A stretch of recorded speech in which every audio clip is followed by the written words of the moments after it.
Sang Sabda telah menjadi manusia dan tinggal di antara kita. Para sahabat Sabda Hidup yang terkasih, jumpa kembali bersama saya, Frater Jimmy, dalam permenungan hari ini. Rabu 3 Maret 2021 dalam Pekan Prapaskah yang kedua. Permenungan kita pada hari ini diambil dari Injil Matius bab 20 ayat 17 sampai 28. Mari kita persiapkan hati dan pikiran kita untuk mendengarkan dan merenungkan sabda Tuhan. Dalam nama Bapa dan Putra dan Roh Kudus. Amin. Semoga Tuhan beserta kita, sekarang dan selama-lamanya. Inilah Injil Tuhan kita Yesus Kristus menurut Santo Matius. Dimuliakanlah Tuhan. Ketika Yesus akan pergi ke Yerusalem, Ia memanggil ke-12 murid-Nya tersendiri dan berkata kepada mereka di tengah jalan, "Sekarang kita pergi ke Yerusalem, dan Anak Manusia akan diserahkan kepada imam-imam kepala dan ahli-ahli Taurat, dan mereka akan menjatuhi Dia hukuman mati. Dan mereka akan menyerahkan Dia kepada bangsa-bangsa yang tidak mengenal Allah, supaya Ia diolok-olokkan, disesah dan disalibkan, dan pada hari ketiga Ia akan dibangkitkan." Maka datanglah ibu anak-anak Zebedeus serta anak-anaknya itu kepada Yesus, lalu sujud di hadapannya untuk meminta sesuatu kepadanya. Kata Yesus, "Apa yang kau kehendaki?" Jawabnya, "Berilah perintah supaya kedua anakku ini boleh duduk kelak di dalam kerajaan, yang seorang di sebelah kanan dan yang seorang lagi di sebelah kiri." Tetapi Yesus menjawab, katanya, "Kamu tidak tahu apa yang kamu minta. Dapatkah kamu minum cawan yang harus kuminum?" Kata mereka kepadanya, "Kami dapat."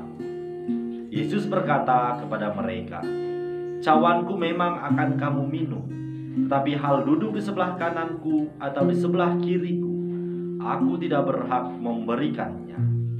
Itu akan diberikan kepada orang-orang bagi siapa Bapa-Ku telah menyediakannya." Mendengar itu, marahlah ke-10 murid yang lain kepada kedua saudara itu. Tetapi Yesus memanggil mereka lalu berkata, "Kamu tahu bahwa pemerintah-pemerintah bangsa-bangsa memerintah rakyatnya dengan tangan besi, dan pembesar-pembesar menjalankan kuasanya dengan keras atas mereka. Tidaklah demikian di antara kamu. Barang siapa ingin menjadi besar di antara kamu, hendaklah ia menjadi pelayan. Dan barang siapa ingin menjadi terkemuka di antara kamu, hendaklah ia menjadi hambamu.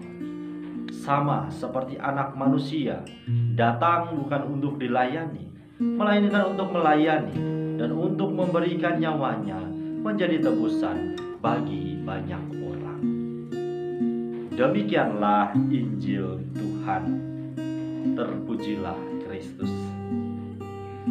Para sahabat Sabda Hidup yang terkasih, dimanapun Anda berada, salam sehat dan sukacita untuk kita semua. Dalam kehidupan setiap hari tentu setiap dari kita atau orang-orang pada umumnya berlomba-lomba untuk mengejar kekuasaan, kedudukan, menjadi yang terbaik di antara paling baik. Sebut saja dunia perpolitikan.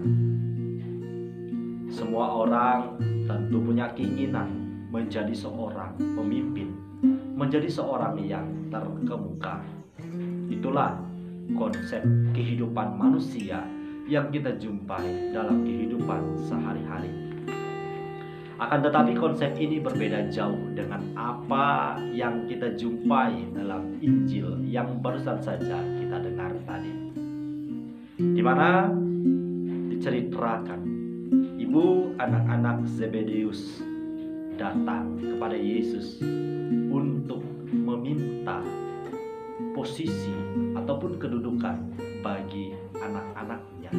Yang satu harus duduk di kanan Yesus, yang kedua harus duduk di sebelah kirinya.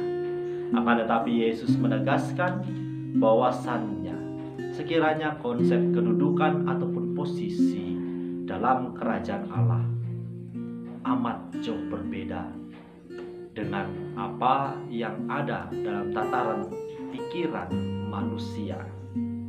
Yesus menegaskan bahwa apabila kita mau menjadi yang terbesar, kita mau menjadi yang terkemuka, hendaknya dalam praktek kehidupan setiap hari kita justru melakoni hal yang paling dihindari oleh banyak orang, yakni melayani, mengambil posisi sebagai seorang hamba.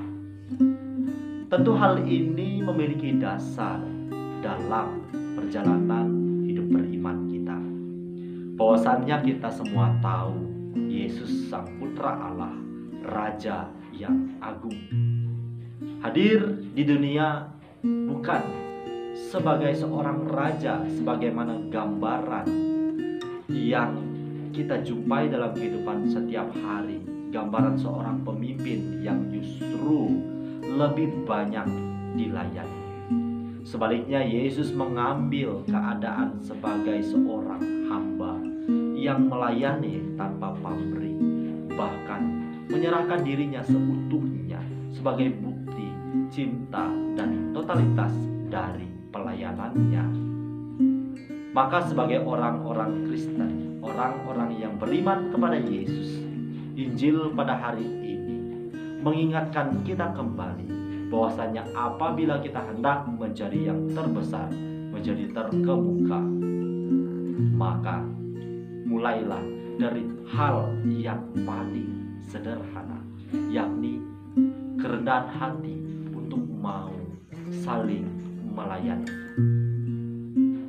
Tentu pekerjaan untuk melayani, apalagi kalau itu tidak memiliki nilai materi, misalnya digaji, diberi upah. Mungkin kebanyakan orang menjadi enggan memberikan tenaganya secara total, apalagi kalau itu dikerjakan secara gratis. Ada ungkapan bahwa segala sesuatu tidak ada yang gratis. Akan tetapi sekiranya dalam perjalanan hidup beriman kita, bahwasannya apa yang kita kerjakan hari ini kendati pun tidak dibayar, tetapi kita yakin dan percaya bahwa Bapa yang di surga telah menyediakan upah yang tak ternilai, bahkan tidak dapat dihitung ataupun dibanding dengan nilai dalam tataran pikiran kita manusia.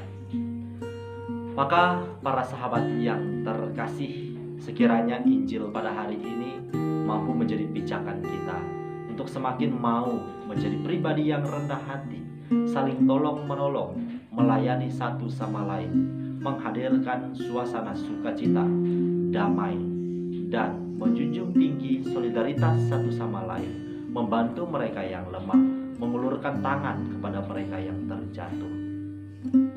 Sekiranya inilah ajaran kasih yang senantiasa kita hidupi setiap hari. Semoga buah-buah permenungan ini mampu menjadi bahan refleksi pribadi kita yang lebih mendalam. Selamat beraktivitas, salam sehat. Semoga Allah yang Maha Kuasa memberkati kita, melindungi kita terhadap dosa, dan menghantar kita ke hidup yang kekal. Dalam nama Bapa dan Putra dan Roh Kudus. Amin.